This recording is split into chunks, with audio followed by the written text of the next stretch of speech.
and I'm ready to learn. So I got my notepad out. I'm ready to learn. Let's get busy, man. So for those of you who don't know who I am, my name is JD. Y'all can call me JD. And I basically teach people how to earn money on Airbnb in less than 20 minutes a day without purchasing the property. Less than 20 minutes a day is really important to me because the whole goal for me is when I, earn the money or build the wealth that I wanted to build, it was more important that I had the time to spend with my family. So I love this business because it doesn't require a lot of time and energy, but it still allows me to make the type of money that I make. Super dope. Yeah. So Michel Valbrun, aka Money Making Mitch, a certified public accountant, tax strategist, award-winning author, man, and basically I help y'all keep the bag, right? So one of the biggest things, a lot of people are showing you how to make money, but it's not how much you earn, it's how much you keep. So I help you be able to keep more of that so you can build generational wealth. All right, that was good. Oh, sure. I'm gonna snap to that for sure. That'll clock it. Clock it. So I mean, let's really get into it. I usually have a sequence of how I do this, but it's like, let's just get right into it. So I don't know where it starts, right? So when we're talking about Airbnb and tax planning, what necessarily comes first? If we had to put the two in a package, which one would come first? Well, it would be Airbnb. It'll be, and let me not say it that way. It'll be whatever you choose to build wealth, to start making money. Because, as you're, when I started, I was working a job, right? And then I became an entrepreneur. And I started making money, but working a job, I always look forward to tax time because I'm like, I'm gonna get this income tax check, $4,000. What? I'm rich, right? But as I started making a lot of money, I realized that it flipped. I had to start paying money back. So it's like you become an entrepreneur, you take these risks, you invest in these things. Like for me, it was the Airbnb space, and I started making all this money. The problem was, it's like now I have a responsibility to pay taxes, but there are people that are legally being able to keep the money that they make. And it's important that when you're working hard, when you're investing in yourself, when you're taking these risks, that the money that you make, that you are actually able to keep it. So, the first thing you're going to have to do is, find a way to build some sort of income, and if you're lucky enough, it'll be passive or semi-passive, which Airbnb can fall in both spaces, to be honest, right? Because the way that I teach it is called Airbnb automation, where they're able to make money off a property that they don't own, which is essentially getting in real estate without buying a property. Right. And we put certain systems and apps in place so the business really runs on its own, so it doesn't take a lot of time and energy. So as you start making this money that's not requiring a lot of time, you need to learn how to save that money or keep that money. And that's where it leads up to my brother right here. Yeah. So hold on before we get into that, right? And I asked you this question earlier, but I want to ask it again officially on camera. So my family's in real estate. We're not necessarily in the Airbnb space, right? Or I know people that are in real estate, but that buy and hold over a period of time. My mom does work with Grant Cardone's wife, Elena Cardone, in the real estate world. They don't necessarily believe in that, right? Mm-hmm. But then you have somebody like Pace Morby, right? Where he's not necessarily buying Airbnbs, but he is buying property subject to, but he's doing like pad split, which could be like a form of Airbnb. Mm-hmm. So I want to ask you this. People say that Airbnb is dead or dying and it's not long term. Yeah. What do you have to say about that, and how would you disprove that? Not that you have to prove it or not. No. I think building wealth and making money and getting rich is simple. It's a simple sport that people overcomplicate. The problem is people overthink things, right? And I'll make it as simple as possible, right? There will never be a day where you wake up and say, wow, I can't believe it, there's no more land. Wow, I can't believe it, there's no more buildings here. People will always need a place to stay. So Airbnb is never going to be dead because people will always need a place to stay. Therefore, it will always be around. It's never going anywhere. Now, the reason they say Airbnb is dead is because there is an adjustment that happens, right? The only thing constant in this world is change. Right. So before, you can just go rent an apartment, put it on Airbnb. You didn't need to do anything. There was no permits involved. The city wasn't involved. Nobody was collecting taxes on it or anything. But now they see how much money people are making in Airbnbs. And what do you think they want to do? They want to make money off of it, too. Now, the buildings want to make money. The government wants to make money off of it. So now there's just other things that are in place. So the people that are saying that it's dead, they're just not adapting to the changes. The people that are still winning, like me and all of the students that we have, is that we adapt to the changes. One of the things that we do is we leverage Airbnb friendly buildings, which a lot of people don't like to do. These are buildings that actually partner with Airbnb. So you don't even need to know where they are because they tell you. You don't have to have a clever script. You don't have to worry about getting permission because the building has a partnership with Airbnb. The only challenge is that you have to pay a percentage to that building. which is fine because now at least I'm not sneaking, I'm not doing anything, and I'm getting permission to do it. It's like, hey, you can use my building, just give us a percentage. No problem. As long as it's in a good location where it's going to bring me profits, I'm okay with giving this, this building a percentage of it if they gave me an opportunity to make money. So is Airbnb dead? Will it ever be dead? Is Airbnb dead? No. Will it ever be dead? No, because people will always need a place to stay. If you adapt to the changes, you'll never be left behind. And it's as if it's still a form of somebody renting something, right? And there's always going to be owners, and there's always going to be renters. There's always going to be people that own the thing, and people that are consuming the thing that people own. Absolutely. So that makes sense. Yeah, it's just people overthink things, bro. Now, how much money does it take for somebody to get into Airbnb? Because people. I mean, I think it's like expensive, right? When I look at Airbnb, not saying that I won't get into it, or when I first heard about Airbnb, I had this preconceived notion that this might be too much for me. Yeah. No, number one, and I'll circle back to this, but you can get into the Airbnb space without any money and without credit, right? Okay. But let me address the money part because most people want to go and actually get their own property and start making money.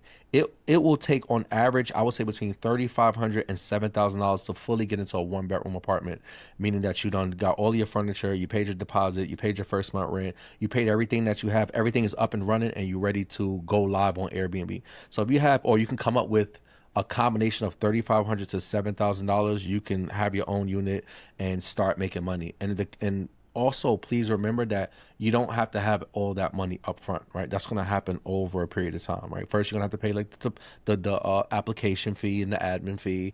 And then if you like it, then you're going to have to pay the deposit. And then eventually you're going to have to buy furniture. And then when you actually go and sign your lease, you'll pay the first month rent. So you don't even need all that money up front.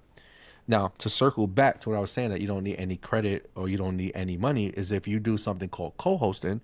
This is where you get paid to run other people's Airbnbs for them.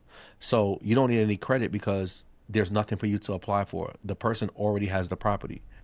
You don't need any of your money because they pay the rent, they pay for the furniture, they pay for all the supplies. You're just getting paid to run the property for them, and you don't even need to leave your house because it's 2025. We have all our apps that you can use, and you can literally run this right from your phone, right in your home. That's dope. So let's get into your story, right? I want to start from the beginning. Yeah. What is your story? How did you get started? What is the origin story of Michel? Yeah, man, it's crazy for me. So originally, I'm actually from South Florida. So my parents are Haitian, so they came to the United States to give my family and I. Before you keep going, I'm from South Florida. What part of South Florida? So born in Miami, Okay. and then Wait. What part of Miami? North Miami. Okay, you certified. Is that the areas that be on First 48? They get some action, though, for sure. Now, I've seen a couple of streets from First 48 that I'm familiar with. But yeah, North Miami, parents came from Haiti to the United States to give my sisters and I the opportunity to be able to live the American dream. And through that, had some interesting experiences, right? So I remember I'm 7 years old. I'm at the crib. I'm actually a mama's boy, right? So I'm waiting for mom to get home. Super excited to see her. She comes home late at night. I start running to the door. And as my mom's opening up the door, I see like this look of shock on her face. I'm like, yo, what in the world is going on? Next thing I know, I see a gun pointing at my mom's head just like this. And I'm just like, what? I know if this person's about to kill my mom. I've never seen this person before in my life. And next thing I know, he says, "Didika couche à terre," which means tell the boy to get on the floor in Creole. So my mom repeats it back to me in English, says, Michel, he says, get on the floor. So I'm shaking, I'm scared, I'm on the balls of my feet. I'm 7 years old, I lay down on the floor. More people start coming in with guns. They start pulling out my different family members, and we all lay down on the floor. My aunt, my grandmother was there, my uncle was visiting from Haiti. They start searching the house, and they end up running out with like the shoebox full of money. So by the grace of God, none of us were physically like harmed by this situation. But I found out that there was a shoebox full of money because my dad, one of the things that he was doing, he was doing tax evasion. So he didn't want to pay taxes. So he ended up getting arrested because of that, got kicked out the country because of that. And I pretty much lost all communication with my dad ever since then. So it taught me a really valuable lesson. I was just like, hey, whenever I figure out this money thing, I want to make sure I know how to do so legally and ethically to be able to help the people. So that's what I've been able to do. And that's why it's so important to like let the people know how to be able to do it. So that's pretty much my story. And then from then I kind of evolved and started really studying the tax code. But what's crazy is like I became a CPA, but 90% of the stuff that I know about taxes and how to help people save money on taxes came after I graduated, came after college. So that's why I'm like a huge proponent and a huge advocate of like masterminds and mentorships and just like really investing in myself. So that's my story, bro. That's incredible. How has your story shaped you into what you do now? Yeah, it really just, again, really making sure and showing people how to be able to save more in taxes without having to try to finesse and try to put themselves in a situation to where they have to be sitting in prison or have to stress out about the IRS, right? Because what's interesting is like there's a lot of confusion about taxes. People don't want to deal with taxes. Like if you look at the tax code, there's over 75,000 pages of the tax code, but what they don't tell you is like 90% of the tax code, probably even 95% of the tax code actually shows you how to not pay taxes, like legally and ethically, right? So only there's a small percentage, but people are so focused on trying to do all these other things when you really don't have to. So if you focus on the abundance side of things, then you could really be able to save money on taxes. And really, if you break down the tax code, it's actually a blueprint to be able to create wealth, right? And the government's lazy, right? The government is just like, yo, if y'all could help us do our job, then we are going to give you tax breaks. So if you help the government do some of what they want you to do, they're going to give you some tax breaks. If you help them do more of what they want you to do, they give you more tax breaks. You do everything they want you to do, then you could be able to live tax free. And that's why you see so many people who are wealthy and have financial success. They're able to save money on taxes. But the crazy thing is you don't have to be wealthy to save money on taxes, right? When it comes down to taxes, some people say like there's tax code, one for the poor, one for the rich. But really when it comes down to it, it's really one for the ignorant and one for the informed. So if you could be informed about the tax code, then you could be able to save money on taxes. So it's just about getting the information. And I say information changes situations. So let me ask you this question, right? When you're talking about the tax code, 95% of the tax code is a blueprint of how not to pay taxes, right? Give us one example. I got you. So one of the biggest ways you can save money on taxes is deductions. All right. So if you just by being a human being, just by being alive, right, the government automatically gives you what's called a standard deduction, right? So for 2025, it's up about 15,750. If you're married, it's about 31,000. So you automatically get a standard deduction. All right. So, but what's really dope is that, again, the tax code is an incentive and it's a blueprint to create wealth. And the tax code favors business owners and entrepreneurs. So if you're a business owner and entrepreneur, you could literally turn your lifestyle into a tax write-off. And now by being a business owner or investing into like an Airbnb and getting into real estate, now you're open up to opportunities. So an example of that would be being able to write off travel, right? So the tax code is based on law. Right. And I tell people, if you want to change your tax, you have to change the facts of the situation. So, let's say a lot of people love to travel, right? Like, people love to travel. They like to go to Turks and Caicos, Cancun, Dubai, right? Not the Jet 2 holiday type of travel, but like, really luxurious if you're really trying to live it up. So one of the things that you want to do is you want to think about, instead of asking, if I can write this off, you want to think about, how can I write this off? How can I do this? So the way you do it is by making that trip a business trip. So what's a business trip? A business trip is if you're going to a conference, if you're going to a seminar, if you are looking for property that you wanted to be able to invest in, right? So one of the things that you can do is, let's say, for instance, let's say you're doing something personal, right? Let's say you want to go to Orlando. Maybe you want to take the kids to see Mickey Mouse, or maybe you want to go to Vegas. What happens in Vegas stays in Vegas, all right? But let's say you want to go to Vegas or do something on the weekend. One of the things I recommend doing is on a Friday and a Monday, if you could do something business related, then you could be able to write off that trip, right? Or be able to write off more of that trip. So you're able to write off that weekend. So what do I mean by that? You could write off the flight now, you could write off the hotel, you could write off the meals, you could write off all these different things that you want to be able to write off before, just because it's considered business. So, and the same thing with international. What's really dope is that there's a loophole that if you travel internationally for less than 7 days, if you do 1 day of business, that whole trip is now a tax write-off. Now, those are amazing points. Now, how can you save money from Airbnb? So when somebody gets an Airbnb, is what I'm assuming, right? You get the Airbnb, they're going to start making some money. How can somebody get the Airbnb, which he said, this is how you do it, but now how can you, what's a tax strategy? It's the cool thing before you even answer that is that, like, we took a trip. We brought a bunch of students that was looking to do Airbnb internationally. So we went to Tulum. But we was in Tulum for less than 7 days.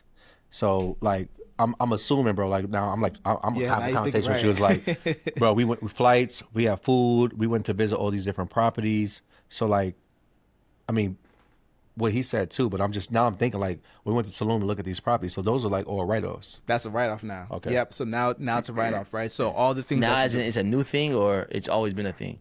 it's always been a thing. Okay, wow. Right, because it's based on because really they want to incentivize people to get in business, right? Because it's business is risky, but the good thing about business owners, what do? We hire people, right? So that's one less person on unemployment. So again, helping the government do what they want you to do. By putting people in doing real estate, now you're providing public housing, right? You're putting people in a place to live, right? Like JD said, housing's not going anywhere, right? So that's another thing. And then also, if you're investing in the stock market, that's one less dollar that the government has to put into a business.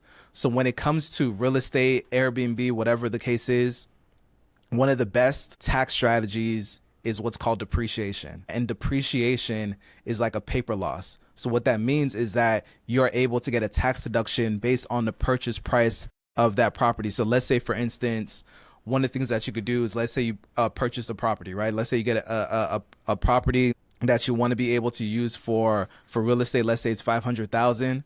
All right. And then now the IRS allows you to be able to write off that property over 27.5 years. So if you divide that over 27.5 years, that's like 18,181 as a tax write-off that you're getting every year. And let's say you have that property. Let's say you let's say you're able to get that property. I gotta get that for. Yo, I know what it was. I was trying to overtalk. We should have kept it going longer. It got funnier and funnier. I'm trying to cut you. That's the first ever on this show. No, that's the first. The first ever. Yes. We just breaking the mold today. Yeah. Got a snore over here. Nah, that's funny. But yeah, no. So what I was saying with the property. So let's say you go ahead and get a property for 500,000. You write it off over 27.5 years. That's 18,181 as a deduction that you're able to take. Let's say that property is cash flowing you 1,500 over the course of a year. That's 18,000. So think about this. You got 18,000 that you're getting in your bank account. Then you have a deduction from that depreciation, which is 18,181. So now you're showing a loss of 181. So you're literally getting money in your bank account, but you're able to show a loss on your tax return, and that loss can now be applied to other income. So that's the power of it. Then you could do something what's called a cost segregation, and it lets you be able to write off even more, right? Not to get super technical, but let's say that same property. No. We can get technical. Okay, cool. Bet. Let's slow it down. Here's my thing, right? I want to say Go something ahead. after that too. But Yeah, go ahead. I think that we don't give people enough information. I think we try to baby people with information. I think a lot of times we should give them all the information so they at least can be exposed to it. Because you can't really tell, because you can't just really determine if somebody's going to process the information faster or slower or not. That's not really our job. Our job is to give them the information, and then they can go back and dissect it how they so please based off of their level of knowledge retention. That's the fact. Okay, so bet. Let's go crazy. 100%. All right, so check this out. So you got something what's called cost segregation. All right, so I told you about that 18,181 that you're able to write off. Let's say now you do a cost segregation. What a cost segregation says is basically it's an analysis of the building. Some of it's structural, some of it's non-structural. So what they do is they're able to look at the building and say, okay, anything that's non-structural, maybe kitchen appliances, different things that's within the building, they're going to help you write it off faster. So now you're able to write off 40% of that property now. So if it's 500,000, now we're looking at $200,000 as a tax write-off. And think about this, because it's depreciation. Y'all know, right? You could be able to use OPM, other people's money. So you don't even have to come out of pocket for 200,000. So let's say you go ahead and put a down payment of 50,000, 100,000, right? Or you're able to leverage other people's money.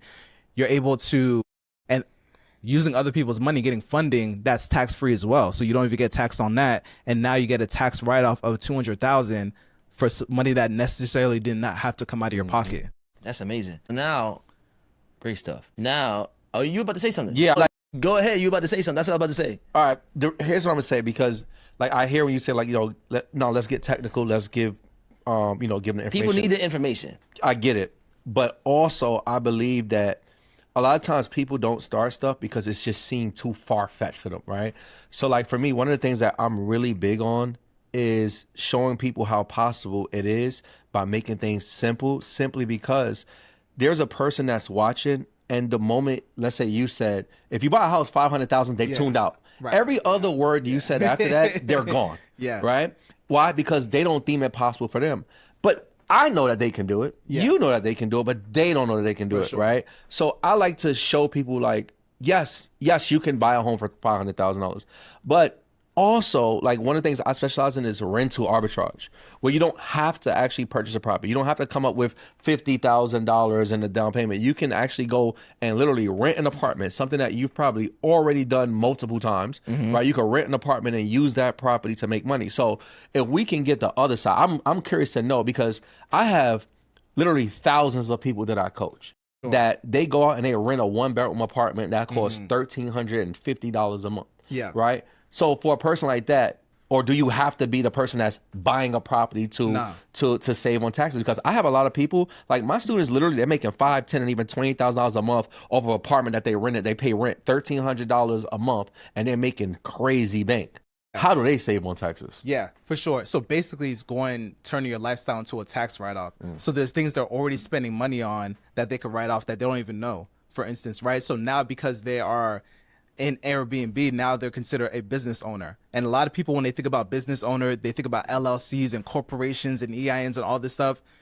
That's not according to the IRS, you don't have to have all those things to be considered a business owner. You just have to be in the pursuit of profit. So if you are trying to make money, if you are spending money in your business, now you are a business owner. You don't need the LLC. You don't need the... I'm just clarifying. No, for sure. No, I'm taking these good notes here. No, for sure. See? So you want to get those. You want to get the LLC, that's a limited liability company that's going to give you that legal protection. You want to get an EIN, employer identification number, that's like a social security for the business. But now, the reason I say that is because a lot of people, they may get into Airbnb, they may get into business, not have the LLC or the EIN, and they don't think they could write things off. So, for instance, we all have to communicate, right? So we all have phones. Now, because you are in business, now 50% of that, let's say you're using your phone 50% for business, guess what? Now that is a tax write-off. So let's say you get an iPhone for $1,000 or maybe $2,000. Half of that cost of that phone now is a tax write-off. So now you're able to write off $1,000 for something that you already spent money on. Another thing is also vehicles, right? We all got to drive. So one of the things is, if you are driving for business purposes, there's this actual method and the mileage method. So if you're driving for business purposes, what's a business purpose? You're looking at properties. Maybe you're going to Home Depot. Maybe you're going to a furniture store to be able to furnish that unit. Now, 70 cents of those business miles could be written off. So let's say you drive 10,000 miles for a year for your business. Now $7,000 is a tax write-off for you, right? And this is something that you're already doing and you're already spending money on. So yeah, to JD's point, it's like helping people become aware of what is low-hanging fruit, things that they're already doing, and not knowing they could actually write it off now. So that's really the key. And then you got to think about too, the furniture that you get in the property, the artwork, the television, all those things are now a tax write-off for you. So, wow. Learning so much from y'all too. Like, I feel like I'm just having like conversations with my big bros. I mean, that's why it's important, because like my thing is always, it's always been like, I come from nothing. I come from the hood. I grew up in the projects, and I'm the person that did go to college and graduate, and did try to find my way through traditional means. But after working 2 jobs for 7 years, I was broke. I remember being in my kid's mirror crying, and when I started this business in Airbnb, I didn't feel like, I felt like I didn't want to coach. So I have a coaching program. I teach people how to do this, but I did not want to do that at all. But I came to a point where I felt like it was something God was calling me to. It was like, how could you go through all these years of trying to figure this thing out? I give you something, I put something in front of you, and it actually changes your life, and you don't go share it with people, right? So for me, it's just like, I always think of like, how can we really like educate people on how to not really just transform their lives, but just like thrive. And one of those things is like, okay, cool, we're not used to making this type of money, right?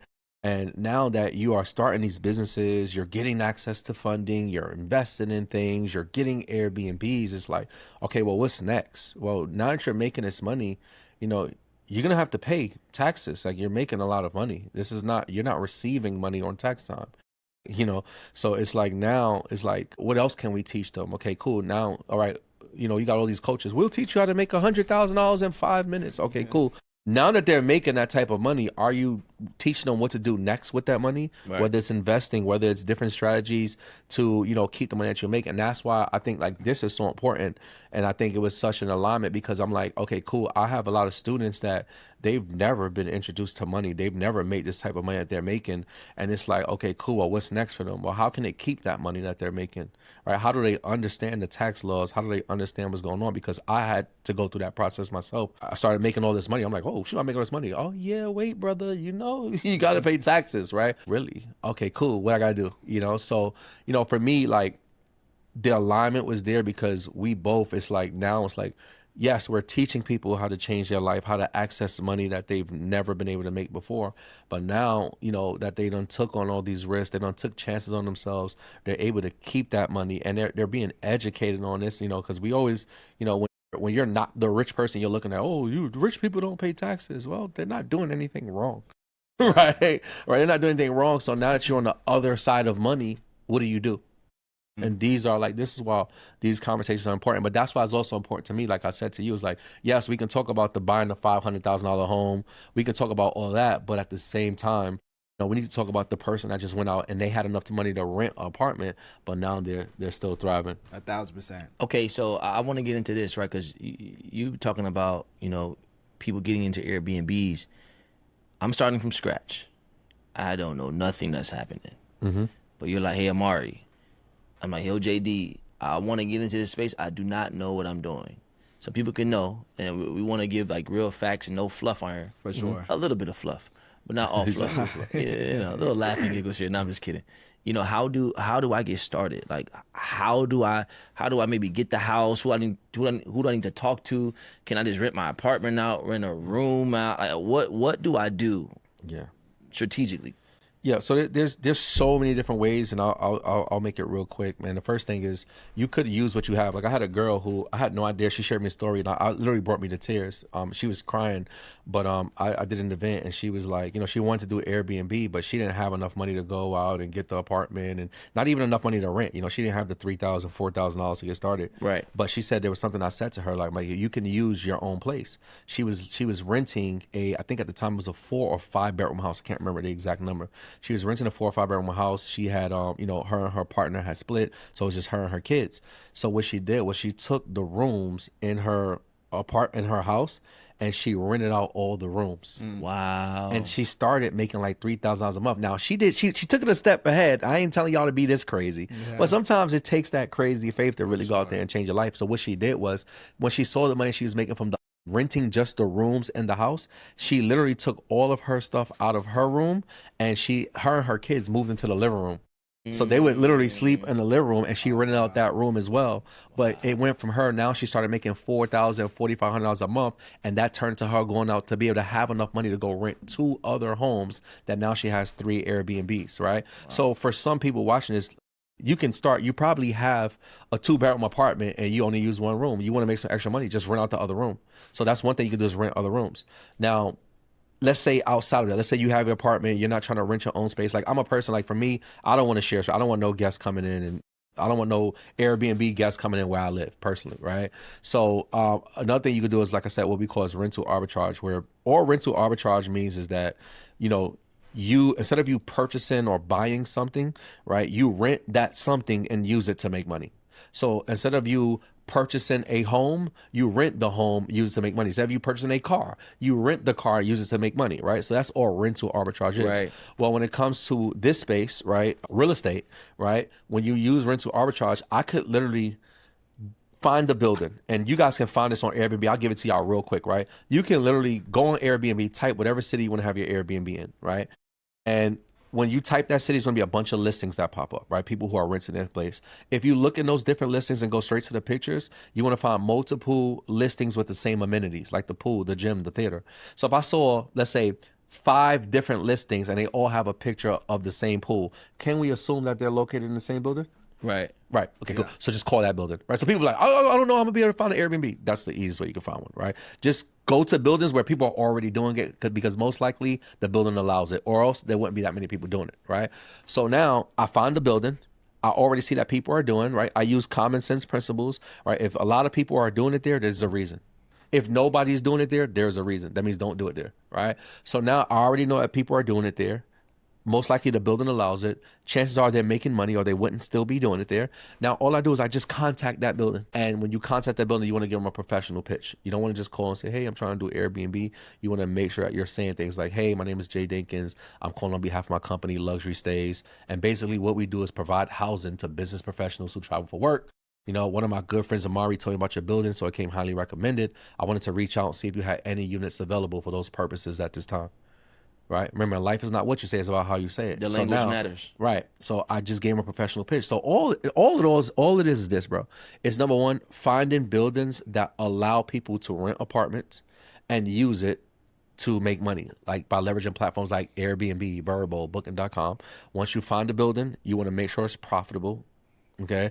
And then you want to just contact the building, let them know what you're going to do. Right. That's why we say use a professional pitch, because you want to get permission. Once you do that, you just put furniture in it, bro. And you can do that from Amazon, Wayfair, like Walmart. We just order furniture online to the place, put the furniture up, list on Airbnb, you good to go. Right. So that's literally the steps in a matter of like 3 minutes of what you do. You know, now obviously there's other things in between that you're going to learn to, you know, increase the amount of profits that you make, to make it smoother, to make sure you're choosing areas where you're going to make more money. But all in all, that's all Airbnb is, bro. It's every single one, regardless of who you are. I don't even have to know you to know that you can be successful in this business. There's not a person in this world that can't be successful doing Airbnb. Every single person can start. And I don't care if you don't have $1 to your name, you can start an Airbnb. Let me ask you this question, right? Just to kind of expound on that. What's the most amount of money somebody can make doing what it is that you do in the Airbnb space? What have you seen? What have you experienced? What do you know? Well, me and my wife, we started out renting 2 apartments. It turned into us making over $1 million in 2 years off of 12 apartments that we don't own, right? You made $1 million in how long? In 2 years, our first 2 years, right? We made $1 million off of 12 apartments, 1-bedroom apartments that we don't own. Wow. Now that's just off of 1-bedroom apartments, and it's only 12. So I can't tell you like how much a person can make, but there's people make a lot of money, but it's all gonna be based on the areas that you're in. Like we like highly profitable areas. Like I like Nashville, Tennessee is popular. You know, a lot of people go there for bachelorette parties. It's the capital of country music. That's where they have the Country Music Hall of Fame. People go hunky tonkin', right? So it's like a second Vegas. So I like places like that. I like places like Dallas. That's gonna, you know, people are gonna go and spend some money in. So it all depends on what type of properties you have, right? What areas you're in, right? So it's all going to depend as far as how much you can make. It's high, man. There's people, just to give an example, let me give you, I like to give examples based on what I've done, because I know people have done, but I like to tell stuff that I actually done. So I have, like in Nashville, I have 8 right now. So I have 8 live listings in Nashville right now, all 1-bedroom apartments.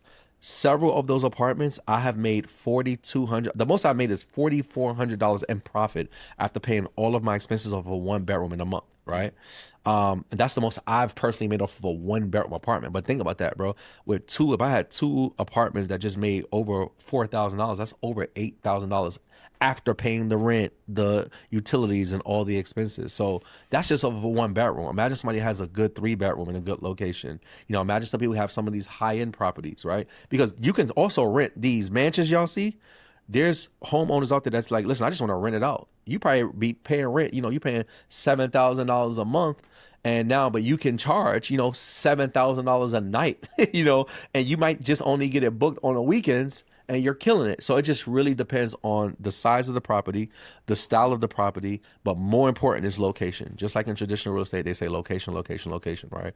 So there's so many different factors, but just off of a 1-bedroom apartment, you know, I have units that make $700 a month in profit. I have units that make over $3,000, $4,000 a month in profit. Now, what about yourself as well? So doing what it is that you do, not maybe how much money somebody can save on taxes, but let's answer that as well. But how much money can somebody make doing what it is that you do, being a tax planning professional or even expert or guru, whatever you want to talk about? No, yeah, for sure. That's a great question. So in the tax industry is pretty broad and wide, right? So there's a lot of different professionals that are out there. I like to say, like Michel says, there's levels to this. So you got a tax preparer. So you can get into anyone literally can just get into taxes and start doing tax prep. So you don't have to have a GED. You don't even have to have a diploma, right? You just got to be 18 years old and older to be able to start doing people's taxes, to be able to at least get in the position to start doing that. Some people make a few thousand, other people make millions of dollars, so it just depends on the volume. So that was more of a volume play. For me, what I do as a tax strategist is I help people proactively save money on taxes. So in that industry, it just really depends. Like some people, if you're really good at what you do, you can make 6 figures, you can make 7 figures, 8 figures. There's people in the industry doing that. But the beautiful thing about it is the reason why you're able to make more money as a tax strategist and work with less people, right? I say you can make more and work less is because it's based on ROI. So if you're working with someone, let's say you have a tax bill of 50,000, right? And if someone's saying like, hey, I can help you save 25, I can cut that in half, help you save 25,000. I just need 5,000, right? Now it's a win-win situation, right? You're able to, it's a 5x ROI. You're helping someone save 25,000. Right, they're only investing 5,000 to work with you, so that's like the benefit, right? So let's say you do that over multiple people, then that's really the benefit, and that's the power of it. So yeah, it just really depends. But I would encourage people, especially now, you know, with AI and all this different stuff, I encourage people to start learning more, not just the tax strategy, but everyone like really understanding how to be able to win the game of taxes, because that's how you're able to win long run, right? So that's super key. Now, I want to ask both of you this question, right? Because you just mentioned the AI, and I believe that AI is one of the most important things that we can never pay attention to, right? And I believe it's like the internet in a way, more so than crypto, and I'm a crypto guy. Yeah. How do each of you, and you can choose which one you want to go first, how are you guys implementing AI into your business? So what are the steps that people can maybe use to make the business better? And do you feel like, and how will AI enhance, or enhance is not even a word, but how would it affect your business positively and negatively, and how can somebody implement AI? For us, that brings in the part of where I say you can make this type of money in less than 20 minutes a day. For me, hold on. I had to scratch my head on that one. It literally takes me and my wife less than 10 minutes a day. I say 20 just because I'm like, if you knew, you know, to me, if you're taking longer than 20 minutes a day to run this business, you're doing it all wrong. So it's not 20 minutes to get started. It's 20 minutes to run the business on a daily operation. Yeah, like every day, it literally takes me less than 10 minutes a day to do everything. Like in most cases, it'll take me about 2 minutes because I'll have a guest and I'll just go ahead and set their codes and I'm done. Like as long as I have their email or their phone number, depending on which building they're in, right? I'll set their codes. I'm done. Everything else happens automatically because we leverage AI, we leverage apps, right? So, like just to give you an example, right? Yeah, we need examples because we need examples. Right. So there's a bunch of programs, apps that you can use, AI that you can use, where there is text automations, right? So example, let's just say I have a guest book my property. Let's say right now, right, we're doing an interview. It would be rude for me to be like, all right, let me help this guest real quick, bro. I mean, it wouldn't be rude. I'd be like, yo, do your business. Money. But show me how to though. But here's what's better. But you're right though. Somebody books right now. I'll get an alert on my phone. I'll see that somebody booked. I'll say, okay, cool. But right after that, they'll get a message that says, hey, thank you for choosing us. You know, please go ahead and provide me with your email, your phone number so we can get you whatever. And then I'll have another message go out and say, hey, if you would like parking, this is going to be the price. If you like parking, please respond yes. So literally my business is working for me, right? I'm getting all the information I need, but I didn't have to physically do it. Even at that same exact time, here's what happens. The guest just booked. They get messages telling them, okay, thank you for booking. So it looks like it's coming from us. I'm also getting all the information I need to give them access to, you know, the property. I'm also being able to make more money because I'm asking them, hey, do you need parking? Do you need these extra services? Here's how much it costs. And they're letting me know. So by the time I actually go look at my phone, right, everything that I need is already happening. But on top of that, at the same exact time, my cleaners got a message saying, hey, somebody just booked this unit. You need to clean this unit on this day at this time, right? So I remember when I first started, the difference was before we started really learning about this AI, as I had a WhatsApp group, and every time I had a new booking, I would have to go and add it to the list on WhatsApp, Okay. But guess what? I'm a human. So I may like be sleeping, get a book, and I wake up, I don't even see the booking, right? Or I forget to add it. Or I add it and then, like say I got a booking, I added, and that gets canceled. I forgot to take it off the list. Now my cleaners is going to the apartment to clean. They don't have to clean. Now with AI, all that stuff is happening automatically. So literally the only thing, like this is what blows my mind. Bro, the only thing me and my wife does every day when it comes to this business is we give people codes and answer questions. And most times they don't have a question because we literally automate everything down to us checking in on them. Like one thing that we did, which I love, this is my wife's idea, she gonna get all the credit for this, was we added one message, bro, changed the game for us. So when a person books, right, they come in today, we have a message that goes to them at 9 a.m. the day after they book, and it's like, hey man, just checking in on you. We just want to make sure you're fine. Is everything going cool? If not, no worries. Enjoy the rest of your stay. Right. That one message changed the game because now they're like, man, that's super dope, man. I love, like we're getting reviews like, man, the guest checked, the host checked in on us. I really appreciate that, but we just have it all set up automatically, right? But even if it's a bad situation, they might write and be like, man, the air has been broke the whole night. We're hot, but now I get to solve a problem. Now they might have never said anything if I never asked that, and they would have got to the end, I would have got a horrible review. Right. But now I get to see that. I say, okay, cool. Now I get to call maintenance. I get to send somebody out. I get to call them and say, hey, I apologize. I'm sorry. We have somebody coming in there. They'll be there within an hour. And now they're like, man, we really love this host. So that one message changed the game. But all that happens through AI, bro. And that's just simple stuff. I mean, you can use AI to where if you're a person, you're new to this, one of the things that a lot of new people, they're like, man, I don't know how to price. Like you can literally use pricing tools where they can price it based on what other people are charging, right? So if you don't know what to charge, they're going to charge based on, like, if you have a 1-bedroom, somebody else has a 1-bedroom, they're going to look at those same dynamics. They're going to see what people are charging. They can also see if there's any events, if there's a concert or something, if they should be charging higher or less, if they should be lowering the price. And all of that can happen automatically for you. So leveraging AI, bro, is just like, if you're the person, like I said, everybody's different, bro. I have friends that they're like super like motivated. They like every day it's like they on 1,000. Like, what? I did 3,000 meetings today. And I'm like, bro, that's not how I want to live. Personally, like, you know what I'm saying? Like, I enjoy spending time with my family. I want to be the person like, yeah, I would rather make a little less, bro, honestly, but be able to go and play catch with my son, throw the football around. Right. I would rather be able to make less and be like, tell my wife, like, hey, let's go grab some dinner. Let's hit the spa, right? That's just my personality. So that's what I love about this business and leveraging AI is that. I have a question. What are some tools that we can use? Even ones that you feel comfortable giving away? Yeah. So you can use Guesty. Guesty is the automation tool I use for like the messaging. That'll be for your guests. So anytime you have like guest booking, you can set up all your automated messages. So use Guesty for host, right? And basically you can set up all your order. So when you get bookings, you don't have to be the one physically writing them back and forth, right? You can use something called Price Labs. So that's for pricing strategies. So if you're a person like you're new, you're not good with pricing, right? You can use that. You can leverage pricing. You can also do this right on Airbnb, by the way. But certain tools are better to use. They're right? more efficient. So you can use Price Labs to control pricing. You can use Smart Locks. So one of the things, like I was in Dubai speaking at this event like 2 years ago. I had a guest checking in Texas. I was able to go on my phone, click one button, and let them into the property. Wow. I'm in Dubai, they're in Texas, right? So we use a smart lock called Yale by August, right? There's a lot of smart locks out there. You just want to be able to, make sure when you look at these smart locks that you can control it remotely. Basically, you can control it from your phone. You can set different codes, right? So that's just like, those are just like some simple tools. Like if you want to take it a step further, you can use something called Turno, right? Turno. You go to turno.com and you can literally automate your cleaners where they have a system to where every time you get bookings, your cleaners are automatically alerted. Now, I also told you that you can do that through Guesty as well. But these are like those four, like just giving you those 4 things, like your business, you'll have an Airbnb. Let's think about this, right? You can have an Airbnb. I'm going to give you 2 things. You can have an Airbnb, basically an apartment that you rented that you didn't have to come up with tens of thousands of dollars to purchase. You don't have to take on any of the risk. You can have an apartment that you rented that's literally running on autopilot. It's taking you less than 10 minutes a day to run it, and you're making $5,000, $10,000, $20,000 a month off of these properties, depending on how many properties you have.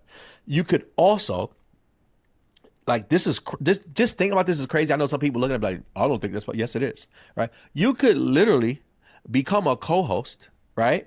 So Michel has a property.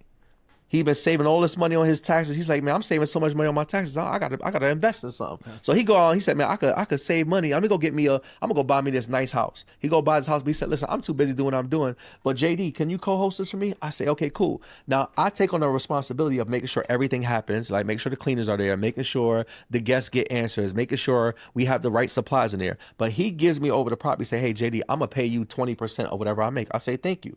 Soon as you say that, I go and put all these apps in place. And now I'm literally making money off of property that I don't own. I'm just running it for them. But really, I put all of the operations onto all of these apps that I'm leveraging. And I'm home on my phone just looking at it like this. He could be doing the same exact thing in less than 10 minutes a day. But guess what? He don't know. So guess what? I automate it and now I get paid. What if I did that for 10 properties? And you're making money off of properties that you don't own. You didn't use your credit, because it was your property. I didn't have to apply for it. Right. I didn't use any of my money. You got all the furniture. You pay for all the supplies, right?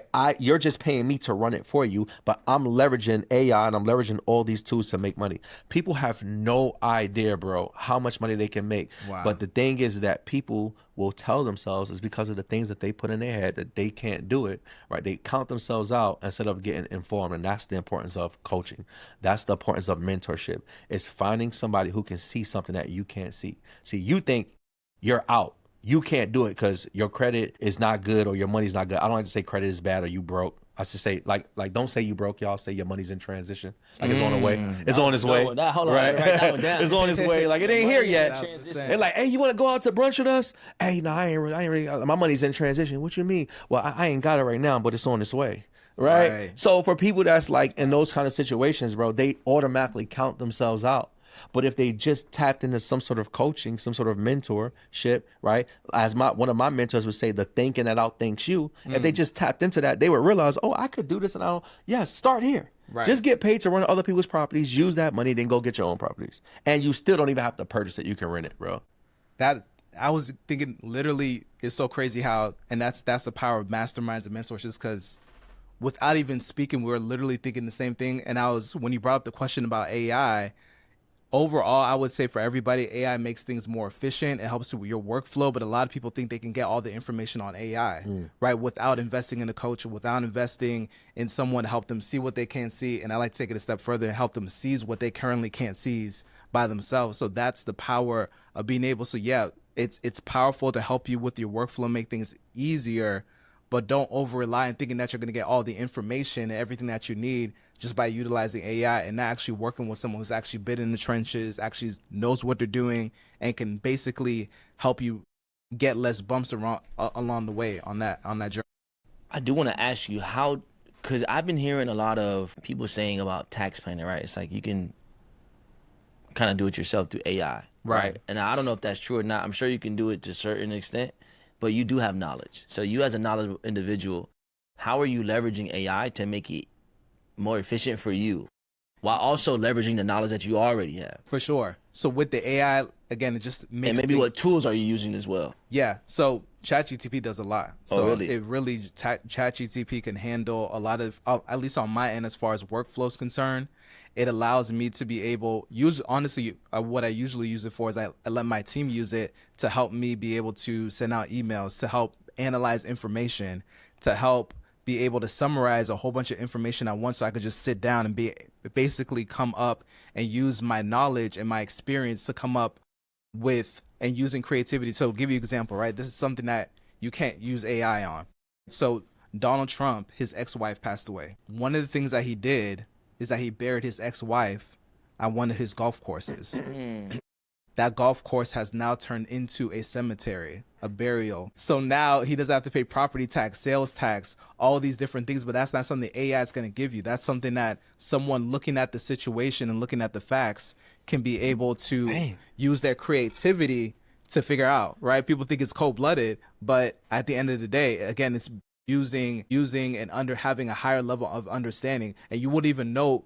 It's one of the things you wouldn't even know to put that prompt in there. You know what I'm saying? It's something that you would just have to know and really have a higher level of understanding. So that's the power of, again, working with people who have literally seen a whole bunch of scenarios and be like, I thought about this scenario, or also having students too. That's the dope thing about coaching is you get to work with a whole bunch of students and they have different experiences, right? He has students in doing international Airbnb, so he expands his knowledge. Even if JD doesn't have a property in Tulum, right? He's able to understand how it works in Tulum, how it works in Puerto Rico, how it works in all these different Dubai and all these different places. So that's the power of being able to like working with someone that's able to have like a higher level of seeing all the things. Right. That's incredible. And I want to even just get on to the next part where now you guys are here.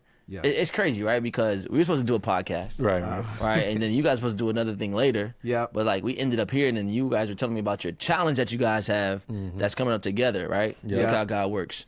And so I want to expound on that a little more and maybe you can talk about the challenge and why the tax strategist and why the Airbnb, you know, and why does it make sense for you two guys to do it? And just give us some more details on it. Right. So I heard this quote before. I know it's a title of a book. I don't remember who said it, but once I heard it, I fell in love with it. It says, all you can do is all you can do, and all you can do is enough. Just make sure you do all you can do. Right? So for me, we do these, you know, people say like on the back end, people call it challenges. We call it mentorship. So 5-day mentorship. And I do these 5-day mentorships. I did a few so far, and I see so many people getting like, bro, one of the best things is just hearing these testimonies of like people are coming in, they didn't have no idea that they can do this. They invested whatever money, they're starting to make money, they're coming in. And I'm like, I'm always thinking more. What more can I do? Like what else? Like how can I add more value to the people? And you know, for me, a constant theme, and I'm not gonna act like this is my idea, but one of the constant things I would get when I would have these calls is, so JD, but what about taxes? And I'm like, well, I pay somebody to do my taxes, but I can't give you that tax advice. But it was a constant theme, and it just started me thinking, I'm like, yo, okay, I'm putting people in a position to make money. Well, what more can I do for them? And that's how we came about, because he was doing his own thing. I was doing my own thing. And I'm like, yo, that would be crazy if we actually came together and people can get that full experience of, you know, learning these different strategies to build a passive income, but also learning the strategies to save that money. So we ended up deciding to do a 5-day mentorship together, where basically people will come and learn how to earn a tax-free passive income on Airbnb in less than 20 minutes a day without having to purchase a property. Okay. This is where they're going to be able to spend 5 days with us. Like in my case, I'm literally going to hold their hands and show them every single thing me and my wife did to go from being almost broke to making over $1 million off of 12 apartments that we don't own. Right. And I'm going to walk through that process. I'll let him tell you what he's going to talk about, and then we'll talk about some of the special guests we have. And yeah, for sure. So I'm telling them how to be able to keep as much of that as possible. So I'm literally going from the basics to we can even go super high level as they continue to scale it and grow it. And yeah, that's what it's about. The best way to judge a tree is by their fruits, right? And JD, someone who's been in the industry, literally has people have been able to make over $1 million in Airbnb, like really successful people. And I know it's important for them to be able to get access to someone that can help them save money on taxes, because to be able to even work with someone like that literally costs thousands of dollars, as I mentioned.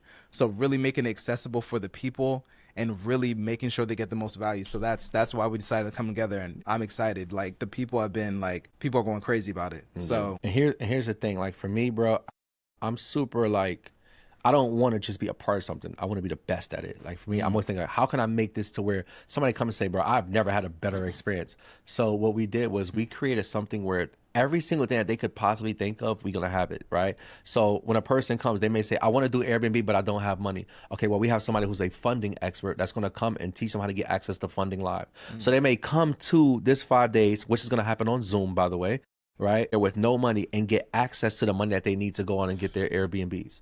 Now, a person may get an Airbnb and they say, well, JD, well, what if I don't have credit? Well, I have somebody that's going to come in and spend a day teaching them how to co-host, how to make money by running other people's Airbnbs. But what about the person who says, well, but JD, but I don't want to just get a paid percentage. I want to do Airbnbs, but my credit still ain't good. Okay, cool. I have somebody that's going to come in and teach international Airbnb. The good thing about international is that they don't care about your credit. They don't check your credit. And all of the properties already come with furniture. Okay. What about the person who comes and says, well, JD, I don't, I really want to do this, but what if I can't find a property? I have somebody who's coming in that partnered with me. They have a whole company that basically they're going to get this property acquisition team that literally helps them find properties. Like they can go online and find, let's say 20 listings on Zillow, provide it to the team, and then our team will contact them for them. So I'm gonna have somebody on the 5-day mentorship come on and teach that. We also understand the importance of business is what? Mindset. So we have a millionaire mindset coach that's going to come and spend 5 days with them, just giving them the mindset of a millionaire. So like when I tell you, there's no better experience than this, because I'm not just coming teaching you Airbnb. We're giving you the whole process, and every single challenge you think you have, we're going to give you a solution to that, all the way down to, now that I'm making all this money, how do I keep it? Here we go, bro. Wow, that's incredible. Man, fellas, listen, so I just got to say this. I learned a lot. I really was taking notes. And if you didn't know what I was doing here, one of the things that I was doing, I was taking ChatGPT and I was just pressing play on the thing so I can, formulate some questions. But now I'm going to go back and I'm going to say, hey, look, I need you to put this together for me so I can kind of do some studying. And obviously I'm going to rewatch the episode. So I just want to say thank you guys for coming, man. And, this is something that, you asked me, I think you asked me earlier, why did I start this? And I didn't tell you, I left out one of the reasons, and one of the reasons is so I can learn. All right. So I can, provide value for myself. Right. Because I do believe in securing your future. I do believe, if we can do it, in the ways that are mental, physical, emotional, social, relational, financial, and most importantly, spiritually, then I think we can all, leave the place leave Earth and leave this place better than what it was when we came. So that's the goal ultimately. So I just want to say thank you guys. But we want to do something really special. Yeah, for let's your do it. audience Let's do it. Because we want to make this. We could easily charge like thousands of dollars for this thing. With all the information, thinking about being able to make extra 5,000, 10,000, 20,000, and be able to do it tax free. But we want to do something really special for your audience. So JD, he literally mastermind said, let's go ahead and do something special for the people. So go ahead and let them know what we got. Yeah, so we said, like, what can we do for them now, and really just, I told you, bro, when before we started, I was like, bro, I really love, like, what you're doing it, and I just respect it. So one thing we want to do is we want to give you something that you can access now, which is a free Airbnb ebook bundle. Okay. We'll have access to that, and then also a free tax ebook as well, right? So we're going to give you access to that, and then also what we did was we was thinking about doing like a discount. I was like, bro, let's just give it to them for free. So what we're going to do is, for anybody who's watching this, right, I'm going to give them instructions. We're gonna not only give them the Airbnb ebook bundle, the tax ebook, we're going to also give them a free ticket to our next 5-day event. So if they want to come on Zoom and watch it from their home and just kind of like spend 5 days with us and experience everything I just talked about, they're going to get it. So here's what I'm going to give to you guys, ladies and gentlemen. Here's how you're going to access the free ebooks and the free 5 days. So here's all I want you to do. You're going to text the word BNB, right? BNB. You're going to text that to the phone number 69. We'll shoot you over the Airbnb ebooks. We'll shoot you over the tax ebooks. And then I'm going to give you a special code that not only you can, but you can also invite a friend with you to come and experience this 5-day mentorship with us for free. Wow. Oh, yes, indeed. There you go. Yes, sir, Ski. Clock that. So I just want to say thank you again, man, fellas. Appreciate you guys. Yes, thank you so much. And God. I'm just able to bring value. And I'm happy that, we made it work. I'm happy that the electricity came on. Right. God was working in this room. Shout out to you, Dan. Great. Yeah, the disruption always falls in tension. One of our mentors says it. that, man. Like every time you're on the path to doing something great, things are going to happen. People use that as an excuse to back away and give up. And, you got to push forward. It's like literally you can't have a testimony without a test. Mm-hmm. So that's what we see, you know what I'm saying? And it's so crazy. Yeah, that's a fact. We can't spell millions without a couple of L's too. So it's part of it. And it really, I feel like it's a filter to separate, the rest from the best. So that's what I want to wrap it up with. Those bars at the end. So y'all, make sure you tune in so you don't get tuned out. We out of here. Boom. Hey.